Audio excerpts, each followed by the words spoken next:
What's going on, guys? Welcome back to the channel, Flatland Boy Moto. Today, we are going to be diving into Harley-Davidson's brand new operating system, Skyline OS. I'm going to take you through the good, I'm going to take you through the bad, I'm going to take you through some of the things I don't quite understand, and I might even throw in a tip or two. So stick around, let's get into it.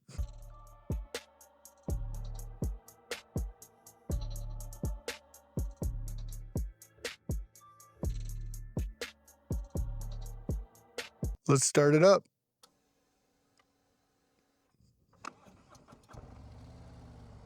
Now, the reflection is nowhere near as bad for me as it shows up on the camera here. Actually, I don't really get much glare at all, and the glare that I do get, it's negligible. It's not really distracting or anything like that.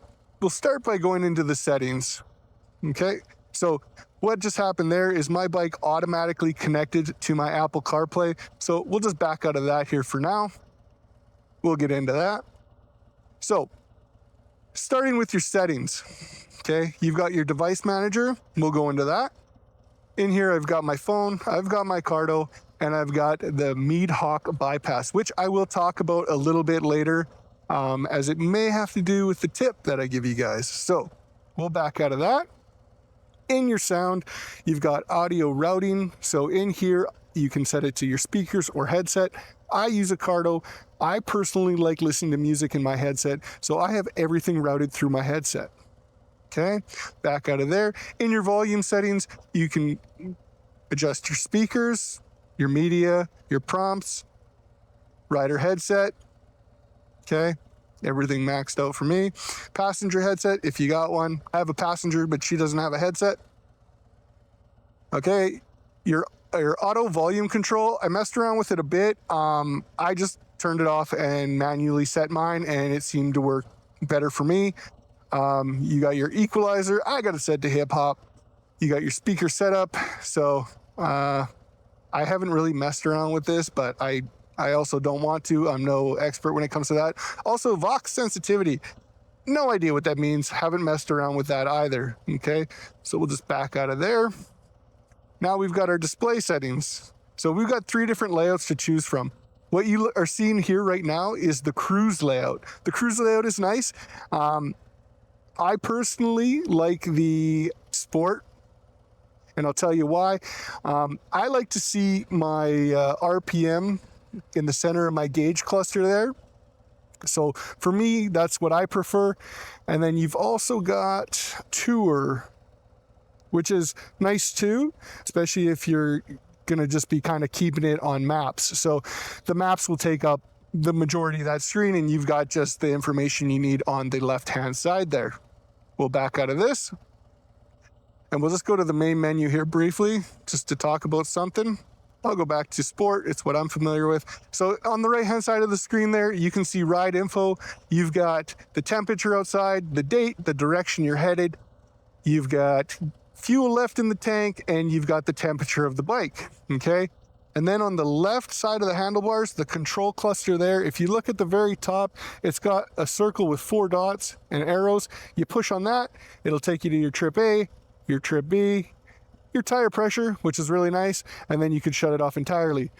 I like to keep it on ride info. I find it very helpful. 99% of the time, I'd say, I don't see this screen. I see Apple CarPlay. So we'll back out of here. And I'm sure a lot of you are familiar with Apple CarPlay, and if you're not, let me tell you, it's awesome. I think it's a huge win for this system. It makes it worth having, in my opinion. Everything is super intuitive. You've got your maps, you've got your Spotify or iTunes, you've got your calls, so you can do voice to text, everything like that. It also has Android Auto, although I can't speak to it, but I'm sure it works just as good, okay? So not much more to it than that. I mean, it's CarPlay, okay? You can back out of that. You've got all your apps there, okay? And then here, Harley's Maps. Now, this is something I don't really quite understand. I didn't pay for Harley Maps. Harley Maps is, I think it's a one-time payment of $349. And I hope I'm right. I hope it's not a yearly thing of $349 because that would be outrageous. Anyways, I have Harley Maps for some reason. I don't pay for it, so I don't know if it was something that my dealership automatically did for me or what. Again, I can't really speak too much about Harley Maps. I know that you can use them offline. You can, save trips and everything like that, record your trips, but I haven't really used it. Like I said, I usually kind of just stick to what I know, and that is Apple CarPlay. In here, you can shut on and off the infotainment system. Why you would want it off, I'm not sure, but you can do that. And then if you're not using Apple CarPlay, you can go to the phone here, and this is where, see, it wants to connect to Apple CarPlay. But if you didn't have Apple CarPlay, you could access your phone via that. And then down there in the bottom right-hand corner, I think that's only available on the CVOs, and that is for a garage door opener, if I'm not mistaken. So that's kind of the meat and potatoes of it all. Now, there is one thing that I really don't like. All right, guys, I thought I'd just turn the camera around. My thighs were cooking, and it's probably easier to hear me without the bike running. So the thing that I don't much care for about this infotainment system is Harley essentially locks CarPlay behind a paywall, if you will. And the reason I say that is because you need to have a Cardo, a Senna, or something similar, because Harley has locked it behind a headset connection. Now, these headsets run up like crazy prices. The one I've got here, this is a Cardo Roland Sands Special Edition Pro, $600. I mean, that's a big chunk of change. And if you just want to access Apple CarPlay, I mean, you shouldn't have to be hundreds of dollars out of pocket to do so.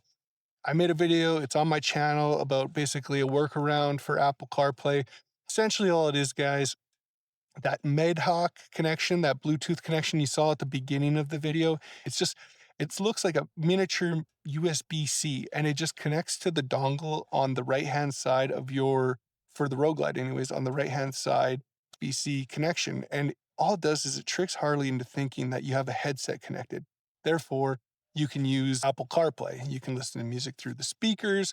You can do everything for $18. It's just something that I struggled with when I first got my bike, and I was struggling to connect to Apple CarPlay, and all of it could have been fixed with a simple $18 part off Amazon. So if you're going to be messing around with your infotainment system without running the bike, make sure you have Harley-Davidson's 1 amp battery tender. It'll drain the battery like nothing else if you're just messing around with your infotainment system without it being plugged in.